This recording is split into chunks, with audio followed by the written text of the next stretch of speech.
રાધનપુરની referral hospital ખાતેથી લોક જાગૃતિ માટે રેલીનું આયોજન કરવામાં આવ્યું છે। ડિસેમ્બર વિશ્વ એડ્સ દિવસ નિમિત્તે સબ ડિસ્ટ્રિક્ટ હોસ્પિટલ રાધનપુરના આઈસીટીસી સેન્ટર દ્વારા રેલીનું આયોજન કરાયું છે, જેમાં FHW સ્ટુડન્ટ અને કૃષ્ણા નર્સિંગ કોલેજ રાધનપુરના સ્ટુડન્ટ જોડાઈ રેલી કાઢવામાં આવી હતી। સવારના 10 વાગે SDH રાધનપુરથી નીકળી મેન બજારથી ગાંધી ચોક થઈ રિટર્ન રાધનપુર હોસ્પિટલ ખાતે પહોંચી હતી। પાટણ જિલ્લાના રાધનપુર ખાતે આવેલા સબ ડિસ્ટ્રિક્ટ હોસ્પિટલથી લોક જાગૃતિના ભાગરૂપે વિશાળ રેલીનું આયોજન કરવામાં આવ્યું છે। તેમાં મોટી સંખ્યામાં વિદ્યાર્થીઓ, આરોગ્ય સ્ટાફ તેમજ રાધનપુર નગરજનો જોડાયા હતા। રાધનપુર અને રાધનપુરમાં આવતા ગ્રામ્ય વિસ્તારના લોકોને એક સંદેશો પાઠવ્યો હતો। ડિસેમ્બર વિશ્વ એડ્સ દિવસ નિમિત્તે સબ ડિસ્ટ્રિક્ટ હોસ્પિટલ રાધનપુર દ્વારા રેલીનું આયોજન કરાયું છે। જે કે સિંગુદત્તી સાથે મનુ ઠક્કર, રાધનપુર।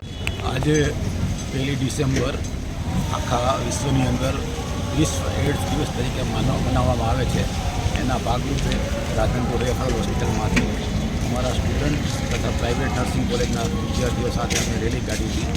જે એડ્સ વિરુદ્ધમાં જાગૃતિ ફેલાવવા માટે આખા રાધનપુરમાં ફરી અને વડ પાછળ ગાંધી ચોક થઈ અને પાછી આવશે।